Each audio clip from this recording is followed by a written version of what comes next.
ನಮಸ್ಕಾರ ಎಲ್ಲರಿಗೂ welcome back to my YouTube channel. ಇನ್ನು ಯಾರೆಲ್ಲ ಸಬ್ಸ್ಕ್ರೈಬ್ ಮಾಡ್ಕೊಂಡಿಲ್ಲ ಪ್ಲೀಸ್ ದಯವಿಟ್ಟು ಸಬ್ಸ್ಕ್ರೈಬ್ ಮಾಡ್ಕೊಳ್ಳಿ. ಹಾಗೆ ನಿಮ್ಮ ಫ್ಯಾಮಿಲಿ ಆ್ಯಂಡ್ ಫ್ರೆಂಡ್ಸ್ಗೆಲ್ಲ ಶೇರ್ ಮಾಡಿ. ಹಾಗೆ ಪಕ್ಕದಲ್ಲಿರೋ ಬೆಲ್ ಐಕಾನನ್ನು ಒತ್ತಿ ನಾನು ಹಾಕೋ ವಿಡಿಯೋಗಳೆಲ್ಲ ನಿಮಗೆ ನೋಟಿಫಿಕೇಷನ್ ರೂಪದಲ್ಲಿ ಬಂದು ತಲುಪುತ್ತದೆ. ಸೊ ಇವತ್ತಿನ ವಿಡಿಯೋ ಬಂದು ಬಡತನ ದೂರವಾಗಿ ಶ್ರೀಮಂತರಾಗಬೇಕೇ? ಹಾಗಿದ್ದರೆ ಪ್ರತಿದಿನ ಈ 5 ಕೆಲಸಗಳನ್ನು ಮಾಡಿದರೆ ಸಾಕು, ನೀವು ಜೀವನ ತುಂಬ ಚೆನ್ನಾಗಿರುತ್ತೆ, ತುಂಬ ಬದಲಾಗುತ್ತದೆ. ಈ ನಿಯಮಗಳನ್ನು ಏನಂತ ನೋಡೋಣ ಬನ್ನಿ.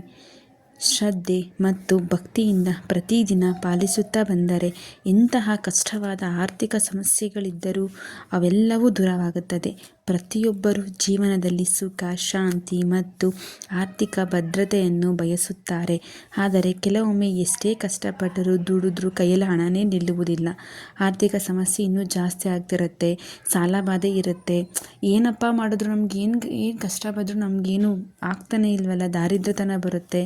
ವಾಸ್ತುಶಾಸ್ತ್ರದ ಪ್ರಕಾರ ನಮ್ಮ ಜೀವನದಲ್ಲಿ ಕೆಲವು ಸರಳ ನಿಯಮಗಳನ್ನು ಅಳವಡಿಸಿಕೊಳ್ಳುವ ಮೂಲಕ ಸಂಕಷ್ಟಗಳಿಂದ ಸುಲಭವಾಗಿ ದೂರವಾಗಬಹುದು.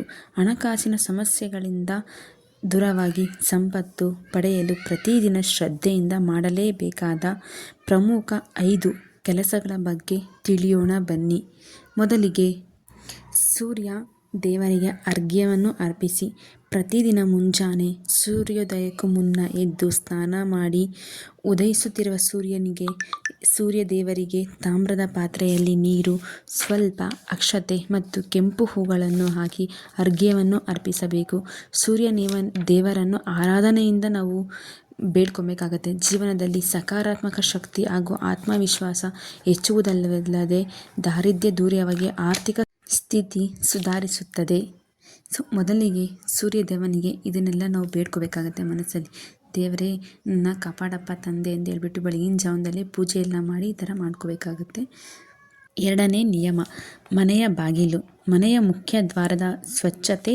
ಮನೆಯ ಮುಖ್ಯ ದ್ವಾರದ ಮೂಲಕವೇ ಸಕಾರಾತ್ಮಕ ಶಕ್ತಿ ಮತ್ತು ಲಕ್ಷ್ಮೀ ದೇವಿಯು ಮನೆಯೊಳಗೆ ಪ್ರವೇಶಿಸುತ್ತಾಳೆ ಎಂದು ನಂಬಲಾಗಿದೆ.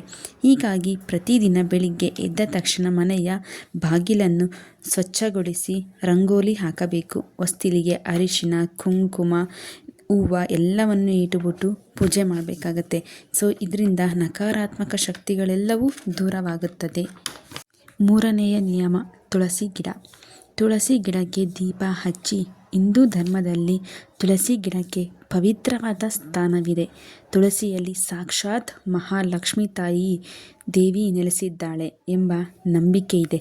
ಆದ್ದರಿಂದ ಪ್ರತಿದಿನ ಸಂಜೆ ತುಳಸಿ ಕಟ್ಟೆಯ ಮುಂದೆ ತುಪ್ಪದ ದೀಪವನ್ನು ಹಚ್ಚಿ ಪ್ರಾರ್ಥನೆ ಮಾಡುವುದರಿಂದ ಲಕ್ಷ್ಮೀ ದೇವಿಯು ಕೃಪಾ ಕಟಾಕ್ಷ ಸದಾ ನಿಮ್ಮ ಮನೆಯ ಮೇಲಿರುತ್ತದೆ ಹಾಗೂ ಹಣದ ಕೊರತೆಯೇ ಎದುರಾಗುವುದಿಲ್ಲ.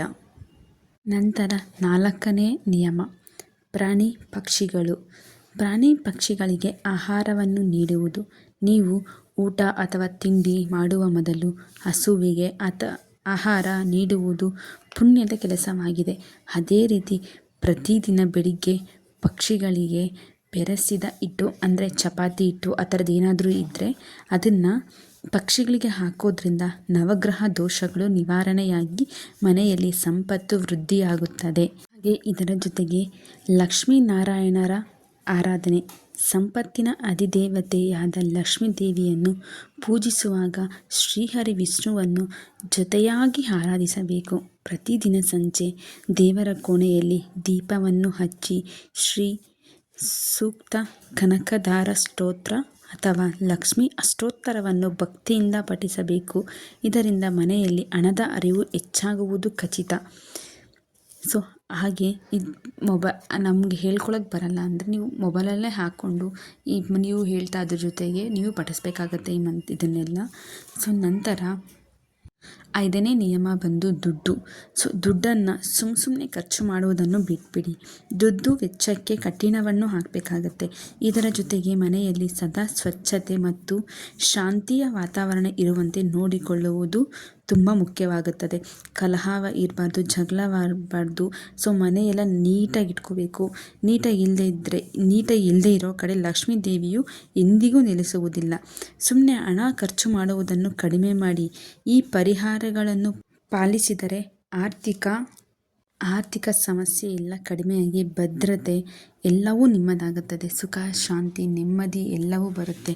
ಸೊ ಈ 5 ನಿಯಮಗಳನ್ನು ನೀವು ಶ್ರದ್ಧೆ ಮತ್ತು ಭಕ್ತಿಯಿಂದ ಪ್ರತಿದಿನ ಪಾಲಿಸುತ್ತಾ ಬಂದರೆ ಎಂತಹ ಕಷ್ಟವಿದ್ದರೂ ಅವು ನಿಧಾನವಾಗಿ ದೂರವಾಗುತ್ತದೆ. ಪ್ರಾಮಾಣಿಕ ಮತ್ತು ಪ್ರಯತ್ನದ ಜೊತೆ ದೇವರ ಕೃಪೆಯು ನಿಮ್ಮ ಮೇಲಿರುತ್ತದೆ. ಸೊ ಈ ನಿಯಮಗಳನ್ನು ನೀವು ಪಾಲಿಸಿದರೆ ನಿಮ್ಮ ಅದೃಷ್ಟವು ಬದಲಾಗುತ್ತದೆ.